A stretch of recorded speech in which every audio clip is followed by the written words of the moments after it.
Alright मेरे प्यारे प्यारे दोस्तों, मैं हूं हारिस सुल्तान। और बड़े दिनों से लोग मुझे कह रहे हैं, हारिस भाई ये मालदीव का जो चक्कर चल रहा है इंडिया के साथ, कोई एंटी इंडिया गवर्नमेंट आई है जिन्होंने मोदी जी के खिलाफ भड़ास निकाली है, इंडिया के खिलाफ बोला है, जो उनका प्राइम मिनिस्टर या प्रेसिडेंट है। तो सॉरी टू से मुझे कुछ ज्यादा इसका पता नहीं था, लेकिन मैं बहुत सारे कमेंट्स पढ़ रहा था कि हारिस भाई इसके ऊपर भी कोई बात करो। मैं उन टॉपिक्स के ऊपर ज्यादा बात नहीं करता जिनका मुझे ना पता हो। तो मैंने देखा है कुछ टूरिज्म का चक्कर है कि इंडियंस ऑब्वियसली जो रीजनल पावर है वो इंडिया ही है, यानी इर्द गिर्द के जितने भी सार के छोटे छोटे मुल्क हैं वो सारे इंडिया पे बड़ा हैविली रिलाई करते हैं। तो मुझे समझ नहीं आई कि ये क्या वजह हो सकती है कि क्यों आप व्हाई वुड यू पोक अ जायंट, यानी आप क्यों करेंगे। तो जाहिर बात है मालदीव की कोई अपनी तो कोई कुछ भी नहीं है उसके पास वाई टूरिज्म इंडस्ट्री के। तो एक मैंने वीडियो देखी, कुछ इंडियन ट्विटर के ऊपर बॉयकॉट मालदीव्स चल रहा था और बहुत सारे लोग उसके ऊपर खूब चल रहा था। तो मैंने देखा तो यही मुझे सरफेस लेवल की समझ आई कि उनका कोई एंटी इंडिया स्टांस के ऊपर वो जीते हैं इलेक्शंस, तो उसके बाद उन्होंने कोई बकवास की है इंडिया के खिलाफ, जिसकी वजह से ऑब्वियसली इंडियन लोग बड़े नेशनलिस्ट हैं। तो एक उनकी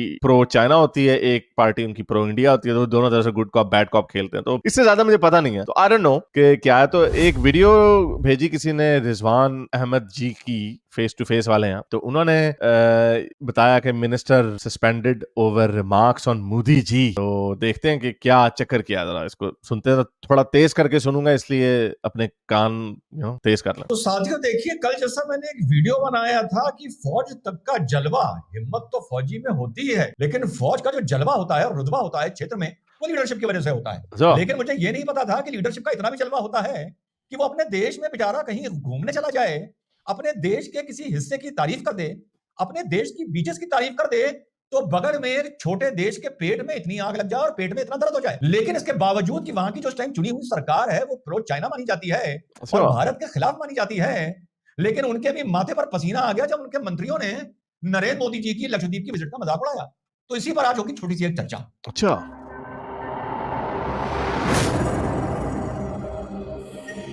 हेलो, नमस्कार। अच्छा, यानी जहां तक मुझे भी समझ आई है कि लक्षद्वीप, अच्छा अब नाउ आई कैन अंडरस्टैंड कि जो लक्षद्वीप का जो एक वो भी साथ साथ चल रहा है कि उसकी लक्षद्वीप की फोटो जो आपका वो कौन है, फैक्ट चेकर जो है जुबैर अहमद, वो भी कई लोगों को पोक कर रहा था। मुझे ऐसा समझ नहीं आती, कुछ किसी ने पता नहीं किसी सेलिब्रिटी ने शेयर की लक्षद्वीप की नेचुरल ब्यूटी की कुछ फोटोज, तो उसके अंदर कुछ एक आधी गलती से किसी ने मालदीव की भी लगा दी।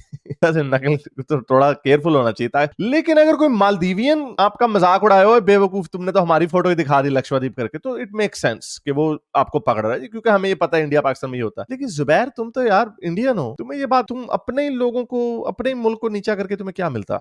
सो आई डोंट नो, ये एक अजीब सी स्टूपिड सी है। बट अब मुझे लक्षद्वीप की समझ आ रही। तो मोदी जी ने लगता है कि लक्षद्वीप की तारीफ की तो उनको आग लग गई मालदीवियन को। अच्छा, उनको आग इसलिए लगी होगी कि भाई अगर लक्षद्वीप का मोदी जी ने कह दिया तो वहां की टूरिज्म एकदम बढ़ जाएगी, because you know that does happen. इतना बड़ा इंडिया है, अगर उसके कोई 50,000 लोग या 1 लाख लोग कहें कि इस दफा हमने गर्मियों की छुट्टियों में लक्षद्वीप जाना, मालदीव नहीं जाना, तो उसका डायरेक्ट इंपैक्ट हो सकता है मालदीव को, जिसकी वजह से उनको ऑब्वियसली गुस्सा आया हो। बट यू नो, ये केयरफुल होके बातें की जाती है, स्पेशली डिप्लोमेटिक लेवल। इनको डिप्लोमैट्स इसीलिए बोला जाता है, आम जिंदगी में डिप्लोमेट इसलिए कहा जाता है कि ये अपने लफ्जों को सोच समझ के इस्तेमाल करते हैं। ये कोई यूट्यूबर नहीं है कि हाँ भाई उसको पेल दिया निकल गया, there will be no consequences. तो अब अच्छा, तो ये इसकी बेसिक जड़ है। तो चले आगे देखते हैं कि क्या होता है। सत श्री अकाल, अस्सलाम वालेकुम, कैसे हैं जनाब। तो साहब, इस टाइम जो बिल्कुल गरम गरम खबर सामने आ रही है वो ये है कि मालदीव्स गवर्नमेंट ने अपने 3 सीनियर मंत्री ministers, Miss Mariyam, Malsha and mister Hasan,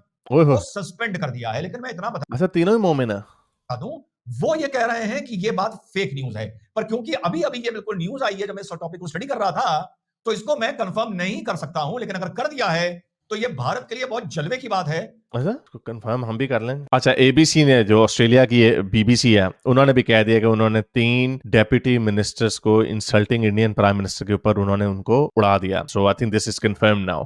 और ये आई डोंट नो, ये गोंगलों से, जैसे कहते हैं ना, गोंगलों से मट्टी झाड़ना में, व्हाई डू यू, ये मोमिन कीड़ा जो है ना, मोमिन कीड़ा, ये कभी भी निकल आता है। I notice immediately. By the way, Maldives जो है बड़ा एक कट्टर किस्म का मोमिन मुल्क है। वैसे गोरों के टूरिस्ट आते हैं, उनकी नंगी लड़कियां बीचेस पे बैठ जाती हैं, वो तब इनको हरामी डॉलर पसंद लगते हैं, लेकिन वैसे इन्होंने कीड़ा जरूर काटना होता है। एक मैंने वीडियो भी देखी, किसी गोरी के साथ वो पुलिस मैन हैंडल उसे कर रही थी, वो बीच पे थी, बिकिनी में थी, तो खैर उसके ऊपर उन्होंने यही कहा कि वो अपने एक्सक्लूसिव जोन से बाहर निकल गई थी, तो which is fair enough, you should जहां पे भी आप जाएं उस मुल्क के लॉस को रिस्पेक्ट करें। लेकिन कहने की बात यह है कि इस्लाम में जायज है क्या? हजरत मोहम्मद ने कहीं पे कहा है कि ऐसे जजीरे सऊदी अरब के अंदर बना देना जहां पे काफा आए अपनी मौज मस्ती रंगरलियां बनाए, लेकिन डॉलर का चक्कर है, डॉलर कहीं से भी आए पकड़ लो। क्योंकि माना जाता है कि इस टाइम जो सरकार मालदीव में है वो चाइना के पक्ष में है और चाइना के हिसाब से अपने फैसले ले रही, और अगर नहीं भी किया है तो बड़ी खुशी की बात है कि मालदीव में जो प्रधानमंत्री नरेंद्र मोदी जी का अपने ही मुल्क में घूमने पे आपत्ति करी गई,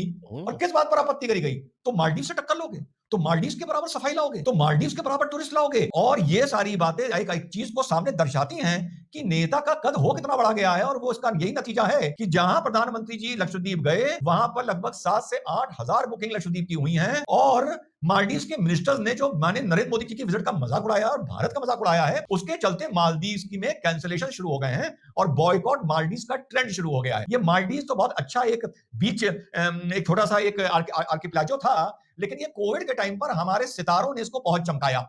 जब पूरा देश मर रहा था तो हमारे सितारे घूमने के लिए मालदीव जा रहे थे और वहां से अधनंगी फोटो में डाल रहे थे, और हमारा देश भी यार अजीब है कि अधनंगी फोटो। ये टाइगर श्रॉफ है, ये किसकी ऐप है? 1 2 3 4 5 6 8 पैक है भाई। हमारे पास 1 पैक है आजकल।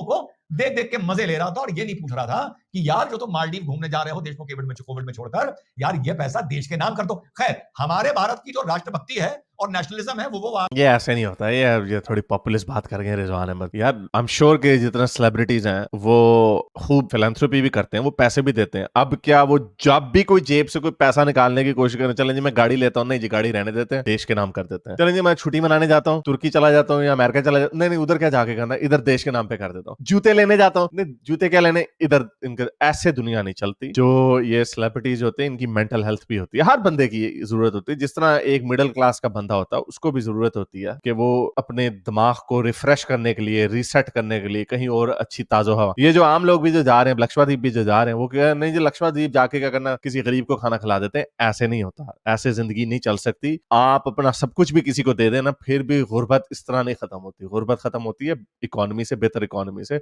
और तंदुरुस्त हेल्दी माइंड्स हेल्दी बॉडीज के थ्रू। तो ये चलें, ये थोड़ी सी पॉपुलिस्ट बात करेंगे रिजवान भाई। आखिर एक बहुत अलग तरीके का है जो बुरा ना मानिएगा, मुझे कभी कभी समझ में नहीं आता है, या बुरा ना मानिएगा अगर ये बोलूं तो अक्सर मुझे समझ में नहीं आता है। तो जो ये मालदीव का जो ये आप लोग देख रहे हैं, ये बौखलाहट जो है और ये परेशानी है, अभी कुछ दिन पहले आप लोगों ने ये भी देखा होगा कि मालदीव ने बोला है कि जो भारतीय है वो स्केलेटन फोर्सेस मालदीव में पड़ी रहती हैं उनको भारत हटाए, और भारत के जो प्रोजेक्ट मालदीव में चल रहे हैं उसके लिए भी कहा जा रहा था कि इनको बंद करा जाएगा, क्योंकि अभी जो फिलहाल वहां पर गवर्नमेंट है ये प्रो चाइना गवर्नमेंट है। मालदीव में मुख्य तौर पर दो नेशनल पार्टीज हैं, एक हो गया आपका प्रोग्रेसिव पार्टी ऑफ मालदीव और एक हो गया मालदीव डेमोक्रेटिक फ्रंट। जो प्रोग्रेसिव पार्टी ऑफ मालदीव है ये मूलतः चाइना के साथ है, और जो मालदीव डेमोक्रेटिक पार्टी है ये मूलतः भारत के साथ है। मालदीव 100% सुन्नी इस्लामिक नेशन है। अब हुआ ये 2018 में जो अब्दुल्ला यसीन हुआ करते थे इनके प्रेसिडेंट, वो भी बहुत करीब थे चाइना के, और वो भी प्रोग्रेसिव पार्टी ऑफ मालदीव को बिलोंग करते थे। अब जब उनको ये लगा, जब वो उनका जब टर्म खत्म होने लगा, तो उन्होंने यकायक टर्म खत्म होने से कुछ दिन पहले उन्होंने यकायक अनाउंस कर दिया कि फिर से मैं चुनाव इलेक्शंस मिड टर्म अनाउंस कर रहा हूं। कि जो राइवल थे मोहम्मद नसीद, जो मालदीव डेमोक्रेटिक पार्टी के थे, उनसे पहले जो प्रेसिडेंट थे, करप्शन के आरोपों में उनको कन्विक्शन हो चुका था और वो देश छोड़कर भागकर कोलंबो जाके बैठ गए थे। तो ये जो अब्दुल्ला यामीन था, जो बेसिकली अपने को प्रो चाइना लीडर बताता है, थोड़ा सा आप लोगों को बैकग्राउंड बता रहा हूं, तो इसने यकायक प्रेसिडेंशियल इलेक्शंस डिक्लेयर कर दिए ये सोच के कि मैं क्लीन स्वीप दे दूंगा। हुआ ये कि जितनी भी मालदीव में पॉलिटिकल पार्टीज थी, छोटी बड़ी सब मिलाकर, वो सारी एक साथ आ गई यमीन को हराने के लिए, मोहम्मद अब्दुल्ला यमीन को हराने के लिए, और उन्होंने मोहम्मद अब्दुल्ला यमीन को हरा भी दिया। लेकिन हुआ यह कि मोहम्मद नशीद अब यहां के प्रेसिडेंट नहीं बन सकते क्योंकि उनका कन्विक्शन हो चुका था। तो एक कंसेंसस कैंडिडेट चुना गया, मोहम्मद सुलेह। तो मोहम्मद सुलेह किस पार्टी को रिप्रेजेंट कर रहे थे? मालदीव डेमोक्रेटिक पार्टी को रिप्रेजेंट कर रहे थे, जिसका रुझान भारत की तरफ था। और उन्होंने फिर जो अब्दुल्ला यमीन था, कौन जिसने इलेक्शन डिक्लेयर किए थे, प्रोग्रेसिव पार्टी ऑफ मालदीव का, जो अपने को चाइना का दोस्त बताता था, उसको उन्होंने बहुत से करप्शन के आरोपों में फंसा के उसको शायद 7 या 8 साल का कन्विक्शन हो गया। इनका भी कन्विक्शन हो गया, मोहम्मद नशीद का भी कन्विक्शन हो गया। मोहम्मद नशीदी यहां पे प्रेसिडेंट बनते लेकिन वो नहीं बन पाए क्योंकि उनका कन्विक्शन हो चुका था। तो एक कंसेंसस कैंडिडेट जो मोहम्मद सुलेह बने, वो यहां के कैंडिडेट बन गए। अब जब यमीन को मौका मिला वापस राजनीति में आने का, अब यमीन जो था वो वापस आना चाहता था, लेकिन आ नहीं सकता था, जैसा मैंने बताया उसका भी कन्विक्शन हो चुका था। तो उन्होंने अपना एक कंसेंसस कैंडिडेट खड़ा करा, मोहम्मद मुजियू करके, MUIZZU उन्होंने खड़ा करा।